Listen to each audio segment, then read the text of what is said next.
Hi, thank you so much for coming. We really appreciate it. This seminar discusses getting rooftop solar in Mosman LGA. We're really glad to be joined by Ruth Irwin, Head of Sustainability at Mosman Council, along with Chris Lee, who does Solar My Business and is a retired engineer with Zero Emission Sydney North, and myself, Ursula Hogben.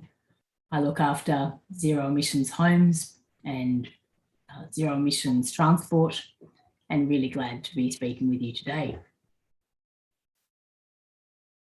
We're going to be covering Mosman Council requirements, solar system savings and environmental benefits. We're going to look at 3 local case studies of people who've got solar on their houses in Mosman recently.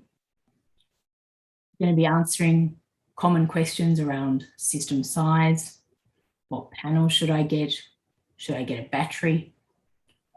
We'll also be looking specifically at prices, savings, and choosing your installer, which is really important. We'll have time for questions, and we'll also touch on something else that you can do to reduce your emissions, which is switching to a renewable energy company. So first up, how's your confidence to install rooftop solar now? We're guessing it's on your to-do list because you're here, but how are you feeling? Pop it in the chat. 1 is low, 10 is high. You can see some 3s, some 4s. There's a 6, there's a 7. That's great. And we really hope that by the end of this session, you'll feel even more confident and be confident to take the next steps.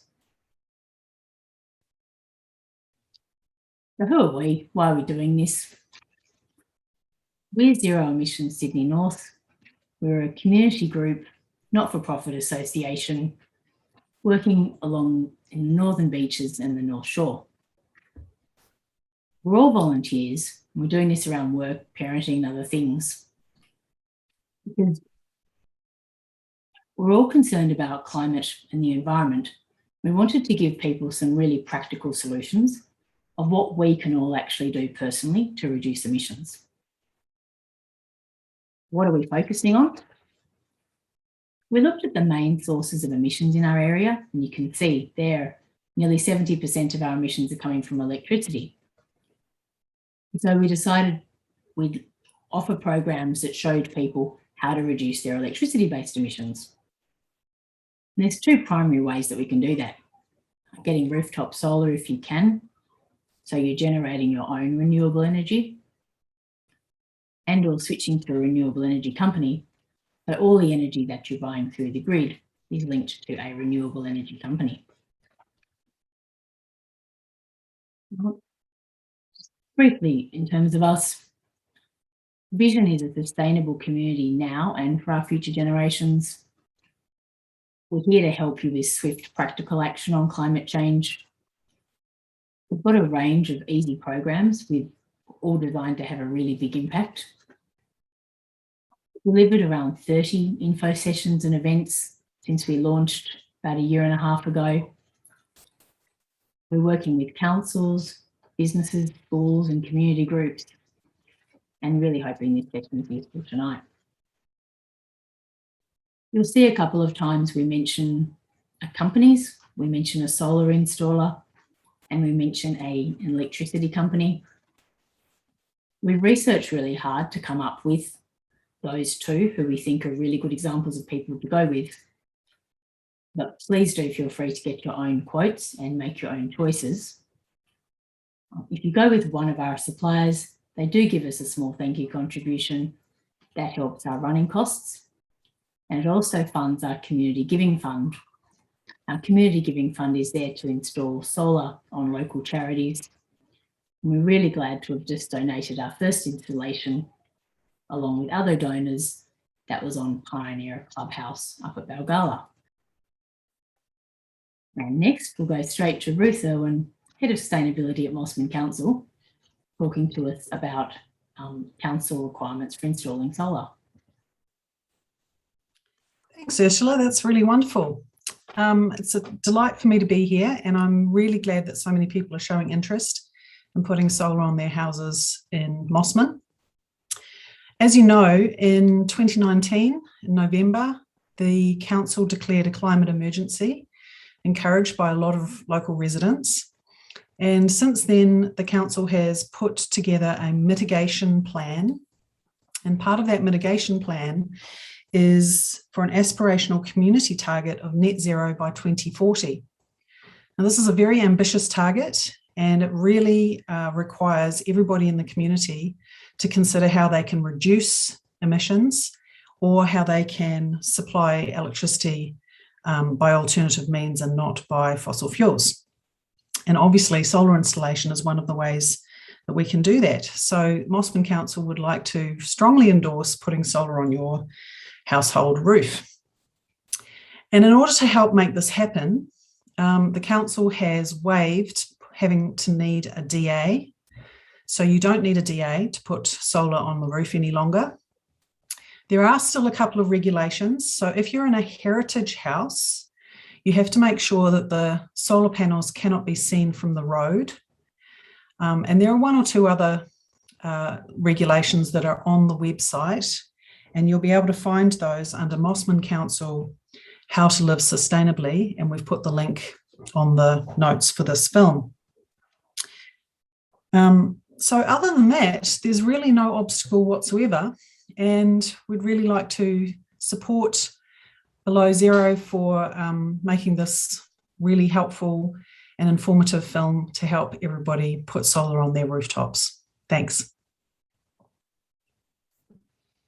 Thank you very much, Ruth. That info is really invaluable, because often people think that there are more council requirements than there are.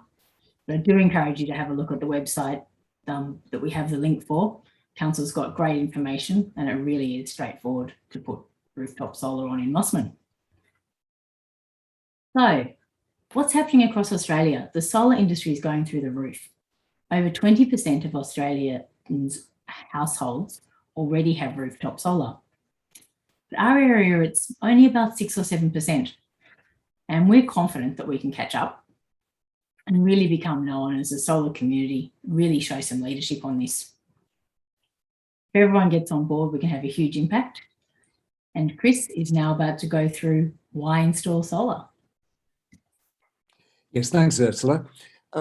Indeed, why install solar? Well, there are really only two reasons to install solar. First is to save money on your electricity bill, and the other is to make a difference by reducing your emissions.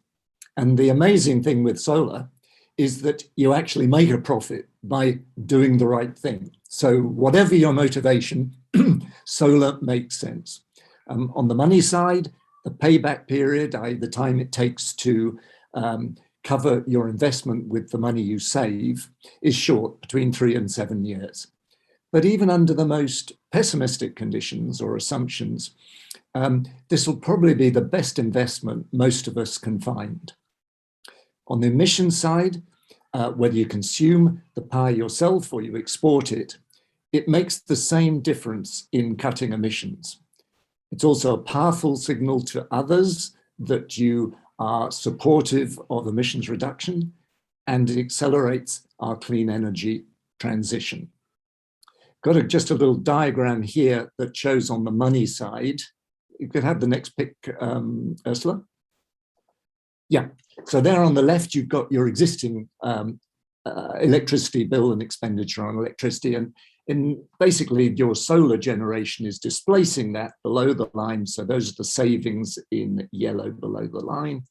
And then in addition to what you're saving by using your own solar energy, there's that little dark orange bit at the bottom, which is your compensation for the export of your surplus power. Back to you, Ursula. Thank you. Next, we've got a short video with 3 local households who recently installed solar in Mosman. And so we'll watch this, and then I'll go through some of the details. And there's a link in case you'd like to watch it later again as well.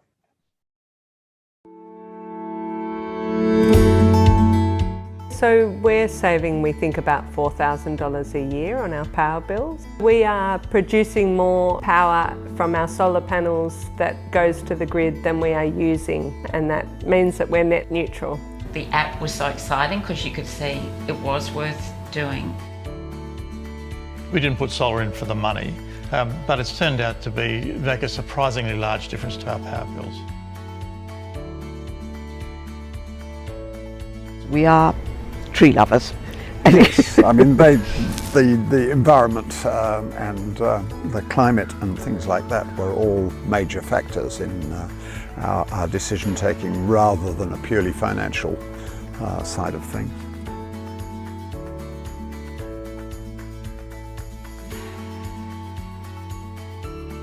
We've wanted to be solar for a long time. It wasn't until we recently got some advice from zero emissions people that I found a very high quality provider and then went very quickly from there.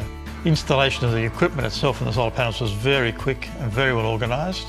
So when you're looking at the app and you're seeing when the power is being generated on the roof, then you want to use it. I do the washing, I'll even use the dryer on a sunny day, change the pool cleaner over to the middle of the day. Our power bill was about $1,200 in winter and was concerning to us, which is why we looked into solar. We were told about zero emissions and went to one of their information nights, and it was super informative. So we ended up with 12 kilowatts of solar panels, and we also got a battery. So because of our battery, we are able to even continue cooking and having our lights on and the heater on and things, even in the case of a blackout.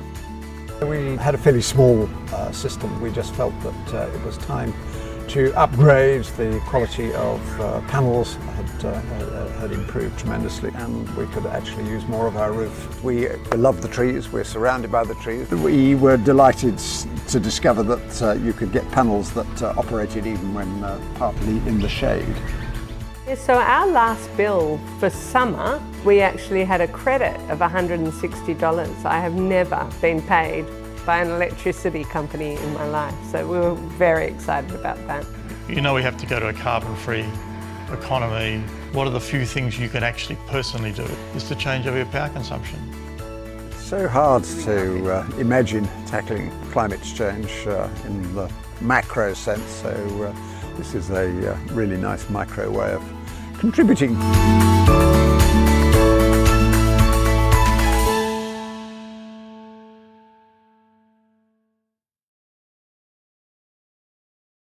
Oh, that's a great overview on the video.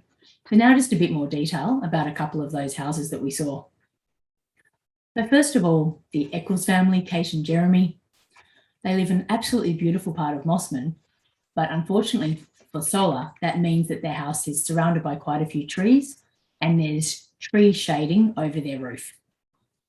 It's also a west-facing split-level roof, so a reasonably challenging site for an installer. Kate and Jeremy still managed to install a 3.7 kilowatt system. So that's about 10 panels, 370 kilowatt panels. They chose LG mono panels and they chose a SolarEdge optimised string inverter, which is a particular choice if you have got shading in terms of making each panel work independently rather than some being affected by shade and then affecting others. And we'll discuss inverters and shading later in more detail. Their system produces about 12 kilowatts a day, which covers the kind of smallish use household, as Kate and Jeremy are. This cost them about $4,500. The payback is about 6 years, 6 to 7 years, and even less if electricity prices increase. And Kate and Jeremy were really keen to recycle their old panels. They had an over 10-year-old system on their roof that was removed. And rather than sending it to landfill, the installer they went with, Solar Pro, was able to offer recycling for a nominal fee. It was about $650 to recycle their old system. And that was very much what Kate and Jeremy wanted as well. Next case study, this is my house. We have an approximately 100-year-old terracotta roof at the front of our house, and it really wasn't a good idea to install solar panels on such an old roof. However, on the back, we have a much newer ColourBond extension, which was perfect for installing solar. Now that faces east and west, So not a north-facing panel, but east and west. We installed a 6.3 kilowatt system, 18 panels. We basically filled the extension part of the roof with solar panels. That was about the most we could fit on. This cost around $7,000 with LG panels and a Fronius inverter. Our bills are already quite low, so we're going to have a payback of about 4 or 5 years. And this will save us up to $1,500 a year on our power bills. This is going to produce 25 kilowatt hours a day. This is actually far more than we're currently using, but we're hoping to have electric vehicle, at least one, maybe electric bike as well in the future. And so we wanted to install enough solar for future needs. And we also wanted to be able to put excess energy back to the grid, basically to displace other people using fossil fuels.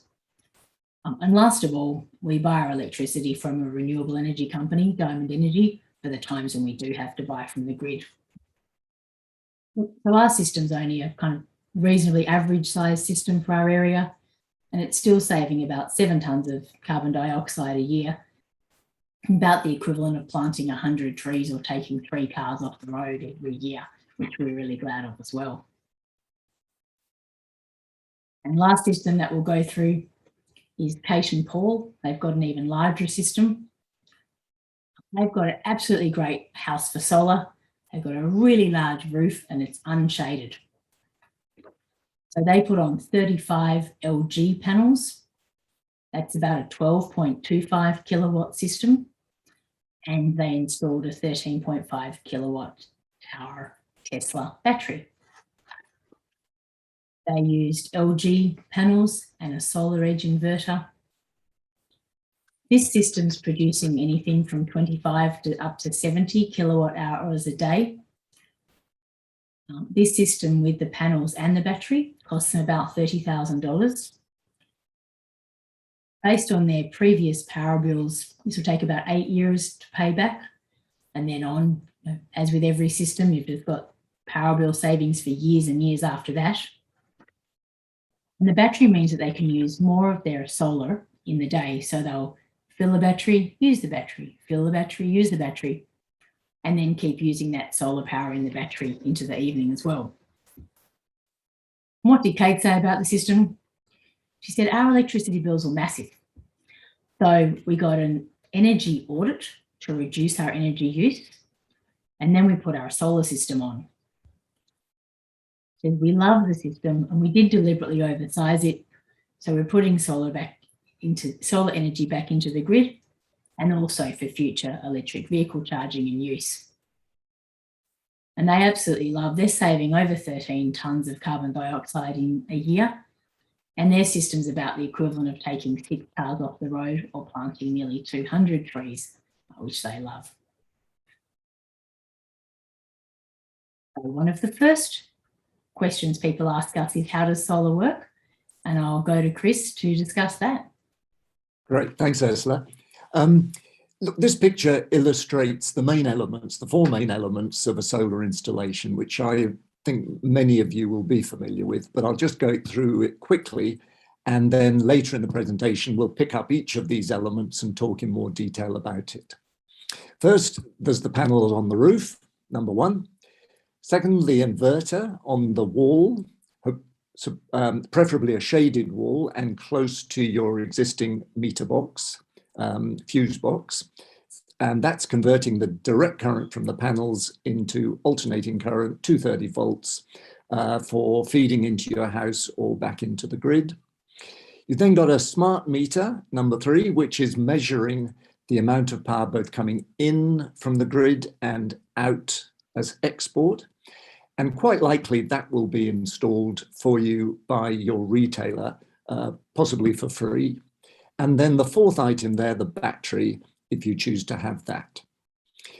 Just say a few quick things about the solar panels on the roof. Number 1, this is the bit which most of us will spend most of our time thinking about. How many, where to put them, what configuration, and so on. And it's the bit that's most visible and probably costs the more than half the total cost of the system.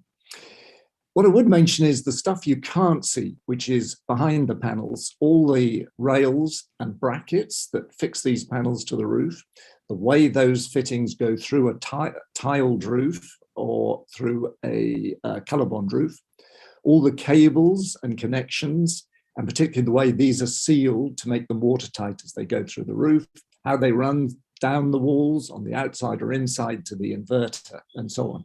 And these are all things which distinguish a quality installation from a less good installation. And yet these are the bits we don't see and don't think much about. I'll just mention the inverter quickly. This is a bit of equipment that really doesn't get the respect and attention it deserves because it's a pretty clever gadget. It matches the voltage and the frequency precisely to the grid all the time. It reduces output, or in fact switches off if the grid voltage gets too high. And most inverters will also supply monitoring information via the internet back to some monitoring device. I'll just mention before going on, there is probably you have a small gadget as well, providing additional monitoring information between the inverter and your fuse box. Back to you, Ursula. Thank you, Chris. That's absolutely great overview of all of the components and how they work together. The next question we get asked is, well, how much solar do I need? We suggest three key steps for working this out, and also your solar installer will absolutely discuss this with you in detail, but just so you're informed beforehand. First of all, have a look at your electricity bill, and you'll see on your electricity bill your average daily usage in kilowatt hours. And it's worth having a look across a year, particularly including summer, say for air conditioning and maybe pool pump. Also having a look at winter when you're using your heating, and have a look at how much you're actually using over the course of a year. Then, step 2, it's worth considering, can you reduce your energy usage? For example, better insulation, different window dressings, energy efficient appliances. And once you get solar, you'll also be considering using your appliances in the day more when the solar is actually generating power. Third, in terms of what size you might need, consider your future energy needs. For example, will you have electric vehicles, bikes, cars? And we said your solar installer will discuss this with you. And so, for example, if your average daily usage is, say, 25 to 40 kilowatt hours, then about a 7.5 kilowatt system may be what you need. Or you may deliberately decide to oversize it for environmental reasons, because then you're putting renewable energy back into the grid, and or for financial benefit, because electricity prices are probably only going to increase, so you're probably only going to be saving more and more money in the future. Okay, how much solar can you fit on your roof, and where and what aspect, and why does that matter? Chris has got some great information for you on that. Yeah, thanks, Ursula. So look, this is where most of us start, up on the roof, and most installers will take a look at your roof on Google Earth or a similar system and arrange the panels, which are about just under 1 meter by 2 meters, considering the size of your roof, the slope, the orientation, and any shading. Let me just flick to the next picture, Ursula. This illustrates, I think you can see that pretty well.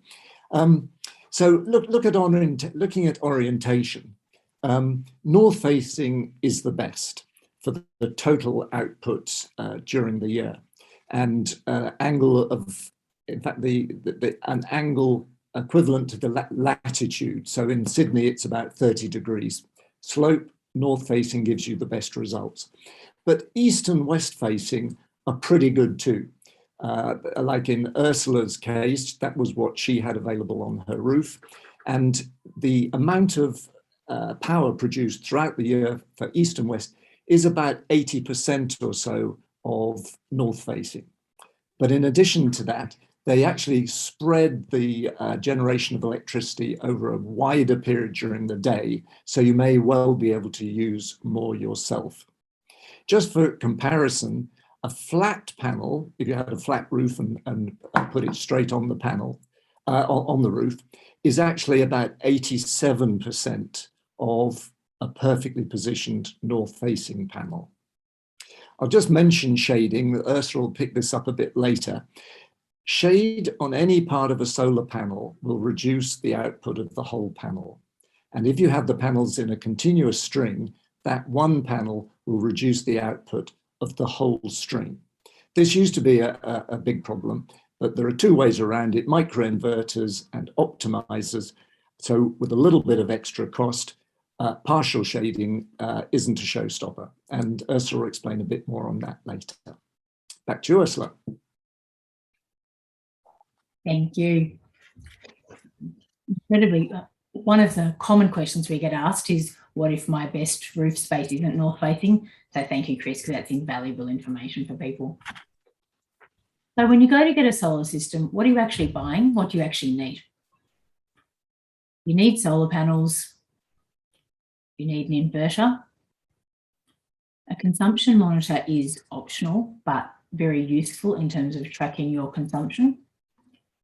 And a battery is optional and has various benefits, including if the power goes down on the grid. And we'll discuss each of those four elements in a bit more detail. So a key question we get is, which panels? How do I choose them? Because there are a vast number of panels available, and that can sometimes be a bit bamboozling for people. So there's a couple of key things that we suggest you look at. First of all, how long is the performance warranty? And the performance warranty is the panels are guaranteed to perform at least 80% of output by the 25th year. So the performance warranty,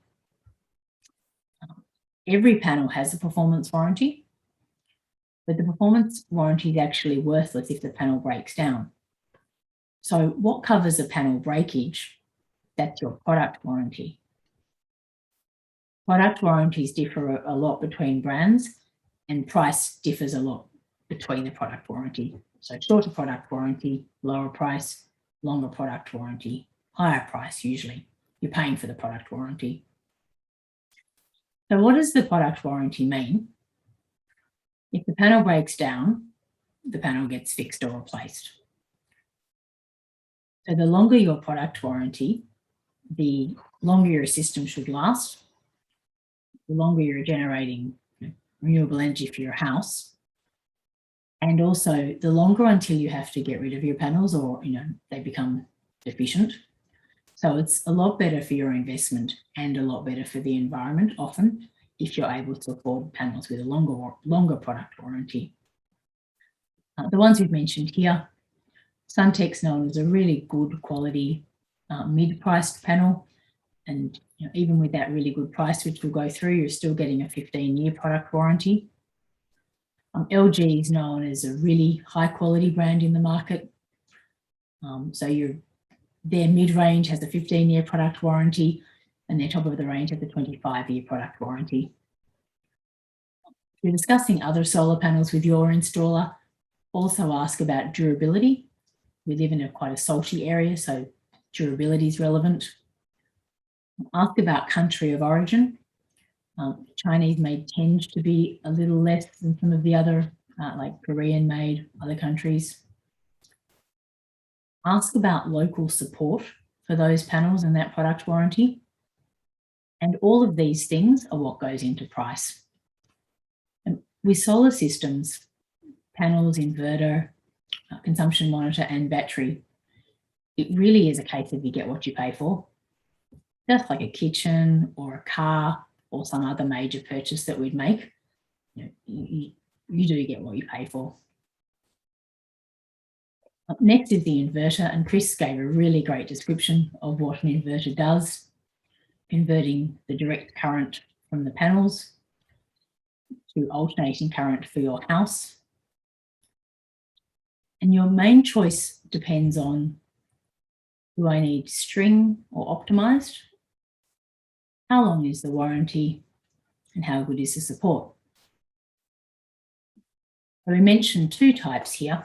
A string inverter operates like the old-fashioned string of Christmas lights, where if one panel has a problem, it affects the whole lot. So if one has shading or if one has a breakage, it affects all of the panels on that string. However, a string inverter is a really high quality kind of workhorse inverter. You know, like the Fronius or the SunGrow have a 10-year warranty. They're known for really good quality. And if your house doesn't have any shading issues, then they're a less expensive, really good quality option. You know, we didn't have shading issues. We've got a Fronius inverter on our house. Another main option is a string inverter plus optimizers. And that's where you've got optimizers on the back of each panel. So you're optimizing the output of each panel. And they're particularly recommended for if you have shade. So if shade affects some panels, it doesn't affect the others. You're optimizing the output. And we've mentioned the Solar Edge optimizer there. 12-year warranty, can be extended to 25 years. Really high quality product with a low failure rate, and you can add more panels on later. Your solar installer might also mention microinverters as an alternative to string plus optimizers. And at that level of detail, please do discuss it with your installer. Consumption monitor. It shows what's happening each day with your solar system. Technically optional, but they only cost maybe $450 for a 5 kilowatt system, and you'll get so much information out of it. So for example, looking at this diagram, the blue shows the solar that they're generating and using in their own home, which you can see is a lot. The green is solar that they're generating but not using, so that's going back to the grid. Thank you very much to that house. And the red is the small amount that they're purchasing from the grid. And you can see that's kind of particularly in the morning before the solar is operating and then in the evening. Fronius and Solar Edge both have a really good quality user-friendly consumption monitor. As I said, they're less than $500. And Chris will discuss batteries. Yeah, thanks, Ursula. Two things really to say about batteries. As soon as you install your solar system, you'll wish you had a battery. But secondly, currently, batteries don't make financial sense.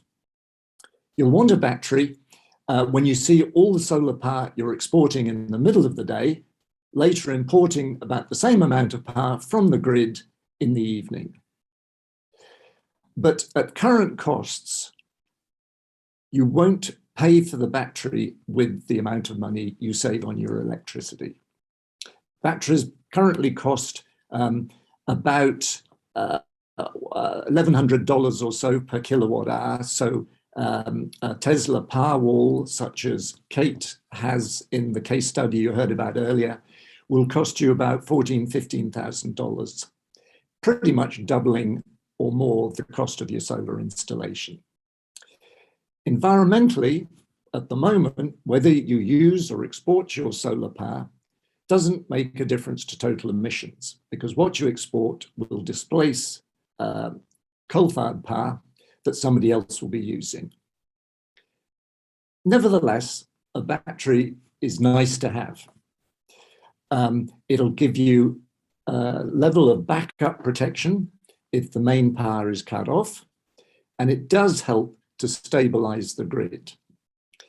Over time, use of batteries by households will become more and more important as more of the power going into the grid is renewable. We're certainly looking at getting one in due course. Back to you, Ursula. Hello, and thank you very much, Chris. Very frank and accurate discussion of batteries. So, what kind of prices are we looking at for a good quality solar system? So these are prices quoted by the solar installer that we have a relationship with, Solar Pro. You can take these prices to them and to discuss your pricing. And we've priced good, better and best in terms of the quality of the products and the length of the warranties. There are cheaper systems. So we've started with good quality 15-year warranty. It is possible to get cheaper, and once you start searching solar online, you'll get bombarded with cheaper adverts. By the time you consider the time and effort that you'll take to research it, the time you'll spend with your installer, the time of the labourer, people on your roof, the energy that you're going to generate, we just don't recommend a super cheap system. Like a kitchen or a car or something else you're going to have for a long time. We do recommend at least going for good quality, if not better or best. So what are we looking at price-wise? You can get a good quality system with a 15-year warranty starting from under $4,000. And then as you go up in size or up in the components and the length of the warranty, you might be looking at, say, a 10 kilowatt system will cost you just under $14,000. Just to give you an idea of what kind of prices you might be paying. Another reason that you'll find cheaper prices is potentially different quality of installer. And we spent quite a lot of time looking at, we actually researched over 60 installers in our area to come up with the installer that we suggested. And we do strongly recommend choosing a good quality installer and a local installer. And Chris will give you some more information on that later. And then what's this system going to be saving you? So we've got indicative price guidance based on Diamond Energy, a renewable energy provider. Their feed-in tariff is now, was 12 cents, it's now 10 cents. For example, if you get a 7.5 kilowatt system, which is a reasonably average size for our area, you could be saving between, say, $2,300 or more from your power bills. And how much you save depends on when you use your energy. So the more electricity you use during the day, and you can do that because you're home or with timers, the more you're using your own solar, and so the more you'll save. And Chris will now discuss a really important part of your solar system, which is choosing a great installer. Yeah, thanks, Ursula.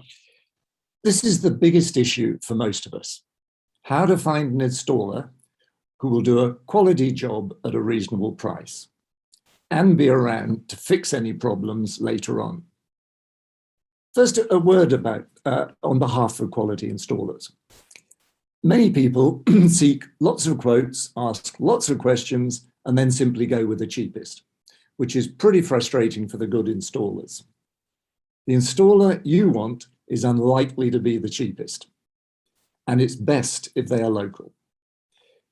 We've reviewed lots of installers and come up with one local one, Solar Pro, who we reckon will do you a good job at a fair price. But there are now so many installations in Mosman that you can probably check with friends and neighbours and get their recommendations, or use Solar Choice and Solar Quotes websites, who will get 3 reputable installers to contact you, and you can then look at the quotes and make your own decision. As an example, when we installed our solar system recently, we went to one installer, got a reasonable price, we thought, but in the end, they declined to do the job because the roof was too difficult. We then went to Solar Quotes. They gave us 3 installers. One of them was the previous one, but out of the other 2, one could only install, they said, 6 to 10 panels, and the other one said they could get 14 panels on, seemed a good price, and so we went with them. And they did a good job, and we're happy with the result. Back to you, Ursula. Chris raises a really good point that people who've come to our sessions before have said to us. If their roof is difficult, they've sometimes had installers say no, because there are so many people that want solar that the installers are just happy to go to the more straightforward houses. But another great thing about using a local installer is they want to put solar on local houses. You know, they want to have a great reputation. They want to help you. And so we have had examples of people who have been able to install more than they thought using a local, which is great. So hopefully you're feeling a lot more confident about solar. What do you actually do? As Chris said, choose who you might want to get your quotes from, and you want to go with an installer who'll do you a site visit for an exact quote. They can get an idea of a lot of things looking at it online, but it's when they get to your house, they'll know things like how much cabling they'll need, what kind of roof system they're dealing with, etc. Choose your system, decide how you'll pay for it. So now you can pay upfront, you can ask your own bank, or there's green loans available with some quite attractive finance options, including from a company called Bright. Pay your deposit and you schedule your installation. Depending on how busy your installer is, there's normally about 3 to 6 weeks from paying your deposit to your actual installation. And this also partly depends on Ausgrid approval. Installation, how long does that actually take? You're looking at usually 2 to 3 workers taking maybe half a day to a day, unless your installation is particularly large.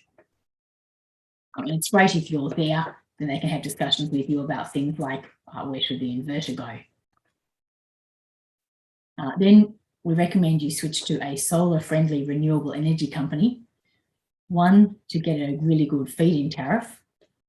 And second, because when you are buying from the grid for the portions when your solar isn't generating, then you're still buying from a renewable energy company. You need a smart meter for solar.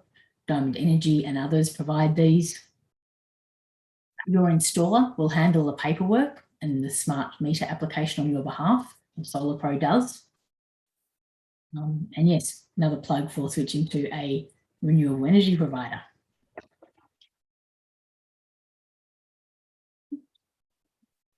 Okay, we're going to provide you with a copy of these slides.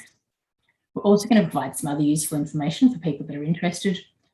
We've got a smart tips to save energy guide, which is particularly about reducing your energy consumption generally. We've got a Solar Made Simple guide, which goes through a lot of the information we've discussed this evening in a really neat brochure form. We've got a Mosman Sustainable Living Guide, which gives you a whole menu of options to reduce emissions and tells you the CO2 reduction and the tree planting impact. So you can make some really informed decisions about what's important for you to do to reduce emissions. You'll see in the guide that moving your super from fossil fuels to renewable energy is an incredibly effective way to help reduce emissions and power renewable energy as well. We'll also give you links to more information and to SolarPro, the local installer, and give you a link to lots of other information that's on our website. What we're hoping for with these is solar might be the first thing you do, but it absolutely won't be the last. We've got a heap of other information about things you can do to reduce emissions. So how are you feeling now about installing rooftop solar? Out of 10, please pop it in the chat box. We'd love to see 1 being low, 10 being high. Great, I can see some 7s, some 8s. I think I see a 9 or a 10. We're really glad to see that. We really, really hope this has helped. I'll just really briefly touch on switching electricity companies because it is the quickest, highest impact thing that you can do to reduce emissions. So why does this matter? About 50% of all of our homes' emissions come from electricity we use if we're with a fossil fuel provider. So we can reduce that. We can almost halve our household emissions simply by switching to a renewable energy company. But the big 3 gentailers that most of us are with are Origin, Energy Australia and AGL. And you can see even though they are making progress in the right direction, still the vast majority of the electricity that they provide is from fossil fuels. So if you switch to a renewable energy provider, you're sending a real signal with your money that you want to be supporting renewable energy. And your money's actually going to companies that are generating new renewable energy. So, for example, you're paying for new solar farms, new wind farms, and other new ways of generating renewable energy. So who with? There's a green electricity guide. It's a couple of years old now, but it's still a really good guide. And it rated the renewable energy companies. Diamond Energy and PowerShop both get that great 5-star rating. They're actually both beyond carbon neutral. They generate more renewable energy than their customers actually buy. Enova and Energy Locals are also great choices, and there are more and more great choices on the market. The Zero Emissions committee team actually met the management of all these 4 companies. And we do have a relationship with Diamond Energy because they're majority Australian owned and because they're building new solar and wind farms all the time. We do have a form to go switch straight quickly with Diamond. But once again, please feel free to look at all of the options. Any switch to a renewable energy company is good with us. Okay, thank you so much for your attention and for coming. We're so glad that you want to put solar on your roof. We're really glad we've been able to provide this presentation this evening. If you'd like more information, like to stay in the loop, we've got a website packed full of information, case studies, videos, guides. It's all designed to be really straightforward and easy to implement. We're on Twitter, we're on Instagram, we're even on LinkedIn now. And we've got an online group. If you want to hang out with like-minded people online, ask your questions, help them in their journey, we'll be very glad to welcome you. So thank you very much. We really appreciate it. Thank you.